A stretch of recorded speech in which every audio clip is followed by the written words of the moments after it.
Can a week have gone by? It certainly has, which means I'm delighted to say we can share with you the expertise, the knowledge and recommendations of Mr. Van Connor with his Freeview film tips, hints and nods for the weekend ahead, plus 3 from me as well. Good morning, Van. How's your week been, mate? I understand you saw that film, the Zones of Interest film, about the death camps of the Second World War. I did. Oh wow, that was just harrowing. That was a rated 12A, and yet somehow one of the most disturbing movies you'll ever sit through. Like, I can see why it's got all the awards, love. It's a corker, that film. Okay, I'll make sure I try and catch that this weekend. I suspect it might be the kind of film you feel you have to see, and it's well worth seeing, but I might only want to see it once. Anyway, let's move on now to your first recommendation, which is a kind of full-on, straight-ahead action classic based on, I think, is it a Tom Clancy book? I can't remember this one. It's a best-selling novel it's based on, I think, isn't it? It is, yeah. The Sum of All Fears, which is a Jack Ryan novel from Tom Clancy. It's part of the Jack Ryan franchise. And this was the first attempt to sort of reboot the character. Because at this point, I think this came out in 2002. At that point, we'd had Hunt for Red October, then Patriot Games, then Clear and Present Danger. So we'd had Alec Baldwin once as the character, and then Harrison Ford twice. And this was meant to star Harrison Ford, but they couldn't quite get the script to work to his liking, so they decided to screw it, we'll just use it as a reboot, and they got Ben Affleck to take on the role as the younger incarnation of Jack Ryan. Funny story as well, Ben Affleck got the job offer for this movie whilst filming Pearl Harbor and doing a scene with Alec Baldwin. Wow. So he literally got to act the first Jack Ryan. Like, do you mind if I do this? Are you going to give me your blessing? And he did. Harrison Ford did as well. And we get this, I think, pretty banging political thriller. Very much of its time. It was completed before 9/11, but it has certain tonal parallels of the time. Young CIA analyst Jack Ryan is the only hope the world has when an Austrian neo-Nazi tries to engineer a war between Russia and America using a sort of fabricated nuclear weapon that he uses for a terrorist attack in Boston, and tries to set off a global conflict between the two superpowers that he can unite a fascist European superstate under. It's deranged, it's bonkers, it's a Jack Ryan movie. What's not to love? And it's got Morgan Freeman in it too. You must have seen this one back in the day. I do enjoy it. I mean, I like Ben Affleck in this kind of role as well, because he's very good at doing that slightly kind of on edge, fish out of water, slightly not sure what's going on character. And he's got action lead written all over him, hasn't he, as well? Oh, yeah, because we talked about Paycheck just last week within the John Woo one, and I think Sum of All Fears is a better movie than Paycheck, to be fair. Both are still very fun. But, like I said, this one has got Morgan Freeman in the Cabot role, which I think James Earl Jones had previously played in the Harrison Ford ones. You've then also got Liev Schreiber as the John Clark character, who's sort of as much of a part of this franchise as Jack Ryan himself. At this stage, you can see this tonight on Film 4 at 9 p.m. and it's just a rollicking roller coaster of a thriller, complete with a massive nuclear explosion. What's not to love? Marvelous stuff. And you've got a clip for us, I understand, yeah? I have indeed. So I love this clip as well. This is Jack Ryan being seconded away to Russia by Morgan Freeman and having to cancel his date for the evening over the air phone. Buckle up, it's going to be a bumpy ride. Where are you going? I can't tell you that. Jack. You can't tell me where you're going? Jack. Hold on 1 second. Yes, sir. What are you doing? Oh, I had a date tonight, so I had to call and cancel. Oh, don't be stupid. Tell her where you're going. In fact, tell her who you work for. She'll be impressed. Okay. I work for the CIA, and the director asked me at the last minute to come with him to Russia to do a nuclear arms inspection. Hello? That is so lame. No, Kathy, I swear, it's because of the START Treaty. We get to inspect to make sure they're really decommissioning their nuclear arsenal. Hello? Hello?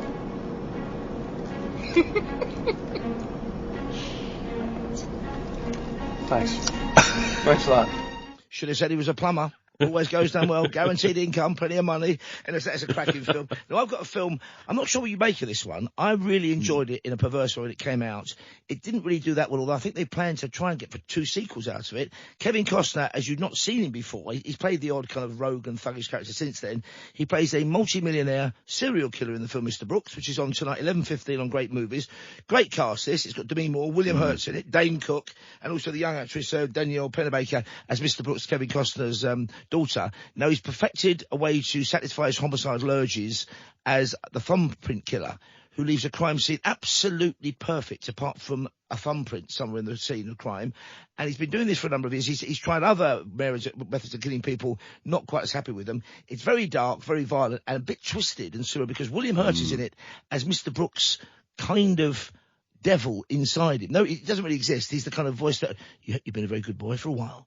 It's time we played again. Went out that kind of feeling. So it's got it get you off balance, this film. Demi Moore's great as a police detective who won't let go of the case and starts to think there's something too perfect about Mr. Brooks' perfect life. He's a philanthropist. He's a pillar of the community who happens to delight in killing couples and leaving no evidence behind. So what did you make of this one when you saw it? I think it surprised some critics. It did all right, I think, ish at the box office, but it didn't pull up any trees, I think. I really liked that Costner did this movie because, like you say, it was a real departure for him. And this was not his star had kind of faded by this point. The 2000s were not great to Kevin Costner, the first decade of the 2000s. But the timing of this as well, because it falls around the time that Dexter came into being as well. So we kind of had a love of the serial killer subgenre at this point, starting to re-emerge. I like Dane Cook also joining Costner and sort of playing against type. It's something that we kind of expected for William Hurt. William Hurt always did darkness really well. The late great William Hurt. It's only been a year or two since he passed now, but it is Costner's show. And like you say, there were plans for sequels. It's a shame we never got them, because I would have been very interested to see where it actually went. Because without giving too much away, excuse me, towards the end, he gets the sense that maybe his daughter might be willing to follow in the family business. In fact, both family businesses. But I won't give too much away. We've got the trailer. It's on once again 11:15 tonight on Great Movies. Well worth a watch. Directed by a great writer-director, Bruce Evans. I think he's only film. It may be the only film he's directed, actually, Bruce Evans. He wrote Jungle to Jungle. He wrote adapted Stand By Me.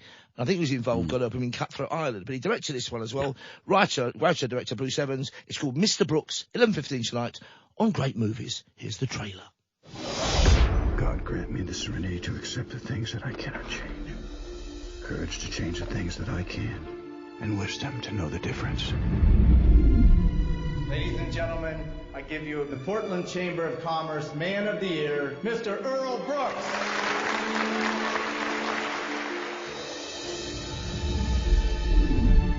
I never dreamed that I would one day be standing here. Hello, gorgeous. Hey, Daddy. I think you should go back to school. You didn't even go to college, and you're successful. You've been a good boy for a long time. You know you want to do this.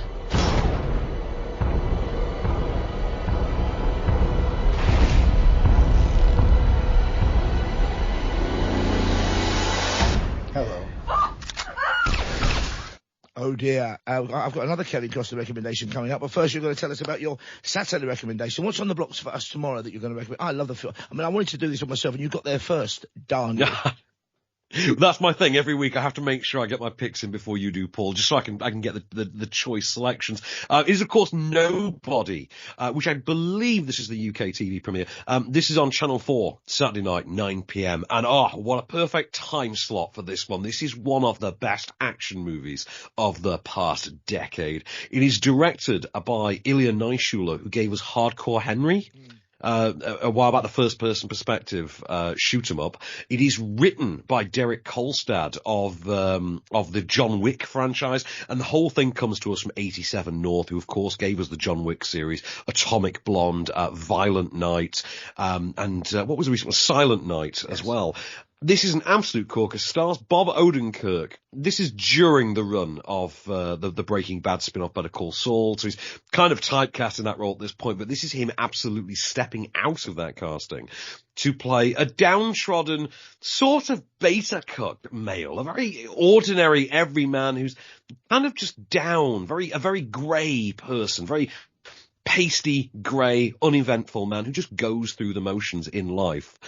Only for it to basically emerge that he actually has something of an anger issue. He can't tolerate injustice and people misbehaving in front of him. This leads to an incident on an inner city bus that then basically thrusts him into the crosshairs of the organised crime world. But it turns out he may not be as vanilla, as grey, as pasty as we think he is.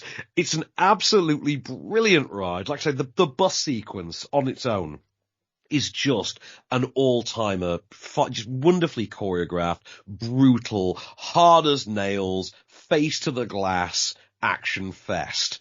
I give you, this is a sequence in which he has to protect his family in this clip from people who are encroaching on their home, seconding them into a safe room. It's an absolute banger. I really love this movie. There's a moment with a hand grenade under a napkin that I just think is the perfect Bob Odenkirk moment. So Channel 4, Saturday night, 9:00. If you've not seen this movie, oh God, what a ride. I recommend this to a guy sat next to me on a plane once a few years ago to Chicago, and he loved it so much that we spent the next 3 hours nerding out over action movies. Everybody who sees it loves it. I don't know anyone that disliked this movie. We are apparently getting a sequel to it, and I think very much a worthy inclusion into the 87 North canon. So I've got a clip for you to say, this is Bob Odenkirk's, I think his name's Hutch Mansell, I think his name is, trying to protect his family from an encroaching army of assorted minions. It's a cracker. Here we go. Hey, how about we all head to Italy this summer? We've always talked about going back. It would be wonderful. Because, you know, Rome is where Mom and Dad met. You know, Mom and Dad fell in love. Must be one of the children. Everybody gets to the basement. What? Right now. Let's go. Move. What is Move. Dad, what Right now. happening? Hutch, Move. you're scaring me. Go. What is going Get the door, on? son. It's a game. Yes, is this a game, Hutch? I like games. Hutch, what is happening?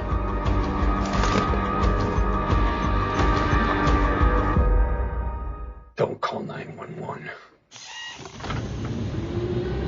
It's that great wish fulfillment thing. We'd all like to have, it's like that film History of Violence when you wait for Ed Harris to suddenly, not Ed Harris, Viggo Mortensen to unleash Viggo Mortensen, unleash the inner beast within himself. That's a crack. I hope there are 2 sequels. I think they've had, after Nobody, you should get Anybody, and then it should be Somebody, and you finally find out exactly what he's done in the past. Anyway, my recommendation, my second one, is my token Western of the weekend. I should have a jingle made for that. Western of the weekend, Silverado from 1985. I may have recommended it before. Directed and co-written by Lawrence Kasdan, who made some of the Star Wars films, with his brother Marco, he co-wrote it. And it's basically your old friend of a sheriff turns up in a town. There's been injustice. There are things going wrong. All kinds of strangers come together. You've got some great, a brilliant 80s casting. There's Scott Glenn, a very young indeed Kevin Costner. I think he was in this after being in Big Chill, and they cut his scenes out, I think, of Big Chill. So I think he was going to be the dead character in Big Chill in flashback, I think. And then he got this part, and you can hear his maniacal laugh with this. He's very different, as is Mr. Brooks, to the Kevin Costner persona. He's not kind of dignity, he's just a crazy young cowboy, basically. Some amazing performances. Kevin Kline's great in this. Brian Dennehy is fantastic as the good, good sheriff in this one, a very powerful presence. Also got Linda Hunt, who was in The Year of Living Dangerously, for which she won an Oscar, who also played the Shadow Mates in the original David Lynch version of June. So it's 80s-tastic. John Cleese, or as they call him, I think in the trailer, John Cleese is in it as well as the very English sheriff. I know, I'm not going to pursue you any longer. And it's just a great fun romp, this. I mean, you don't really care about any of the characters. They're playing themselves as much as they're playing their Western parts. But it's just good fun, this film. I thought it was an attempt. I think they thought at the time this might kickstart a whole new Western movement. It didn't really do that. But I suppose by then we had Westerns in space, like Star Wars, and Westerns all over the place. So, but if you're not seeing Silverado, worth a look. 3:40 tomorrow afternoon, so set the record for it on Great Action. Did you enjoy this one, Ben? I mean, I know maybe you're not quite as keen on the Westerns as I am. I mean, this isn't an absolute classic one, but it's a good fun romp, this one, I think. 3:40 is about the right time for it, I think. Oh, absolutely. And like you said, I mean, I like that you've picked two sort of alternate Kevin Costner movies this week, because they're really not what we would associate as like the typical Kevin Costner roles of his career. But I do think this is a banger. I actually really enjoy the screenplay to this. I think it's got a lot of charm. Yeah. And there's a great relationship between Kevin Kline and Linda Hunt, who's the woman of a person of restricted growth, who's, as I say, played a male reporter in You're Living Dangerously with Mel Gibson, which is another great film. This is Silverado, tomorrow afternoon, 20 to 4 in the Old Money, on Great Action. Go on, get those 6 guns out. Peyton was a drifter. Emmett wanted justice. Mal had a score to settle. And Jake Jake was just plain crazy.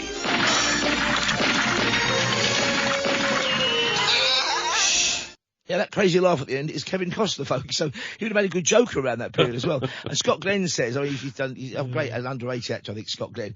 He really got on well with Kevin Costner. He said, I know there was something about he was going to be a huge star. He said, and I think Scott Glenn says that Kevin asked very shyly, could he keep the fringe suede outfit he wears throughout the film? I wonder if he's still got it and if it still fits him. It's a great outfit he wears, that proper old, kind of, almost like a male Calamity Jane outfit. And my final recommendation is on Sunday.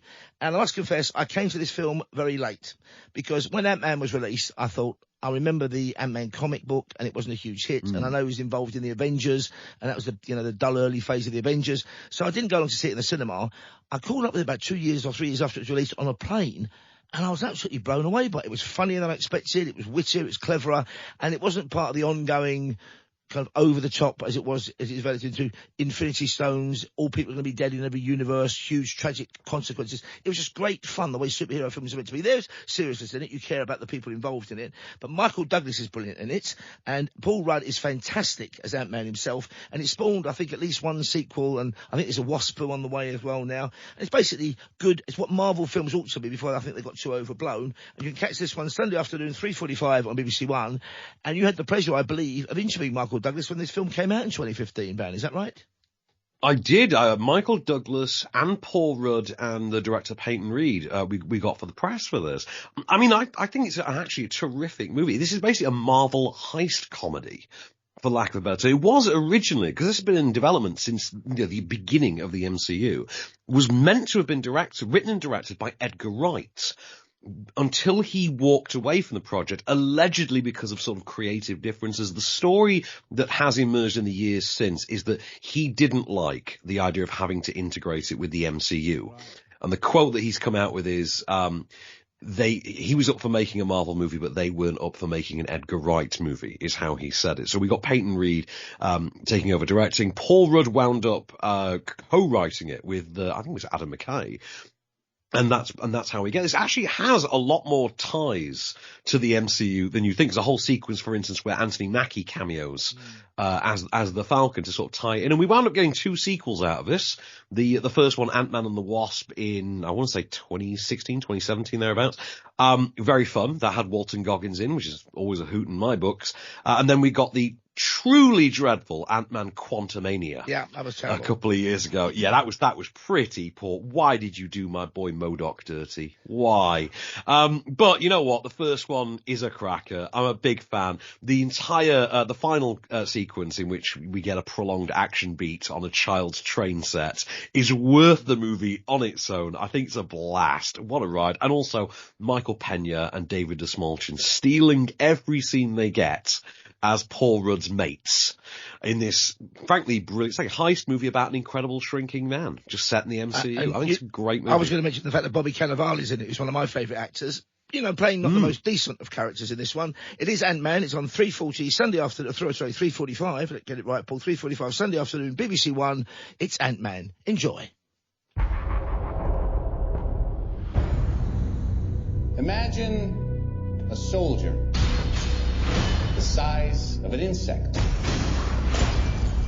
The ultimate secret weapon. If you give godlike powers to everyone, it's going to be chaos. So how do we stop him? By knowing how. Scott, I've been watching you for a while. You're different.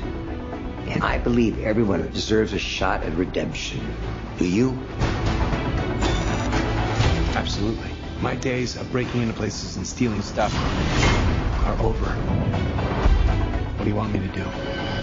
I want you to break into a place and steal some stuff. Makes sense. My only reservation is not quite sure about Michael Douglas's goatee. You probably actors love that kind of thing, don't they? Goatee, a limp, anything like that. And I should point out, remind people, Paul Rudd as Ant-Man, he wasn't dressed in the costume, went to Wrexham and hooked up with his old mate Deadpool in the Welcome to Wrexham documentary series on the BBC. So yet another Wrexham connection. And what's your final choice for us this weekend for Sunday's film, Van? So, I think you told me this is actually on Talking Pictures TV tonight. It's tonight on TV. I don't know what the quality of the print's going to be like. They're not always the best quality. Sometimes they are, but I think we're pretty sure of a good quality one on the channel you're going to mention. Well, on Pick on Sunday night at 10 p.m. is just a camp classic. It is John Carpenter's 1988, I think it was 1988, offering They Live, starring Roddy Piper, no less, and the inimitable Keith David, who incidentally is in cinemas this week in American Fiction, a great movie you should absolutely check out if you can. This is effectively an anti-capitalist satire, for lack of a better term, in which Rowdy Roddy Piper is a drifter who happens on a pair of sunglasses that allow him to basically see a hidden world that nobody else gets to see, that effectively is masking an alien invasion, an attempt to use capitalistic tropes and marketing like to brainwash the human species. It's just a hell of a ride. Like I say, very much in lockstep with its maker, who I maintain is one of the greatest filmmakers to ever hold that title. None other than writer, director, composer, producer, filmmaker extraordinaire, Mr. John Carpenter, who, of course, gave us pretty much invented the slasher genre with Halloween, gave us classics like Big Trouble in Little China, Assault on Precinct 13.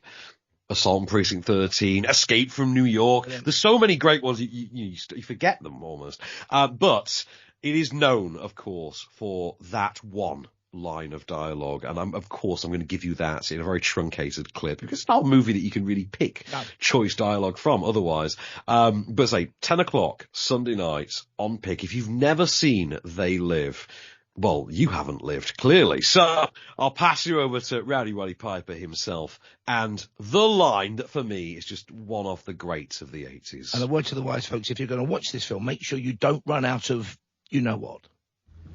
I have come here to chew bubblegum and kick ass.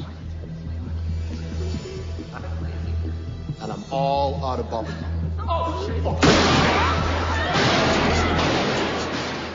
I mean, unusually for John Carpenter, it's based on an existing story it's a short story by a man called Ray Nelson called 8 O'Clock in the Morning, which if you're a sci-fi fan is worth digging out. It's nothing, towards the end it's nothing like the film. What's clever about this film, you're right, is the way that RoboCop was the original RoboCop, a great satire on kind of marketing and advertising. It does that with this, it's always kind of eat, buy, consumer. There's one scene where he's got his glasses on and he somehow sees a couple, dancing the horizontal mambo, but he sees them as like these skull-faced, bug-eyed alien creatures. It's a really funny film. It's one of great. In fact, we had Rowdy Roddy Piper, who's now sadly dead. We had him on The Word back in the 90s as a guest. He couldn't believe how delighted the audience were and how many people knew the line. I don't think, because America's such a vast place, I don't think he encountered 200 They Live fanatics in one place before. Top man. He turned up with his kilt on as well for his Scottish heritage. So 6 films between us. There's some goodies on that front. And what have you made of the first few weeks of film releases here in the UK? Very quickly, the new releases.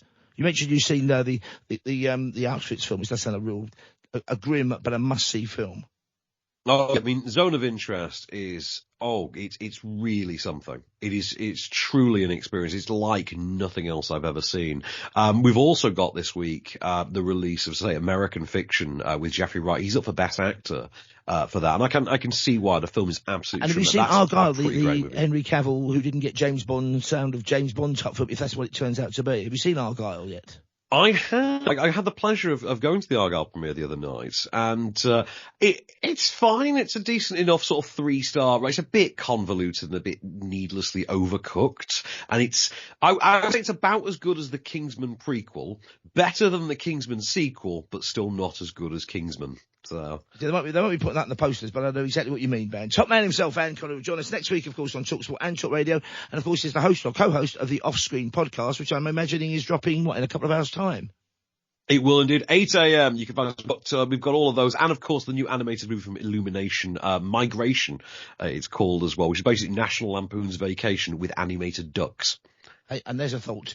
So Van Connor off screen, but on the radio with me every Friday, and we're live, my friends, till 5. No, we did not put that remote control.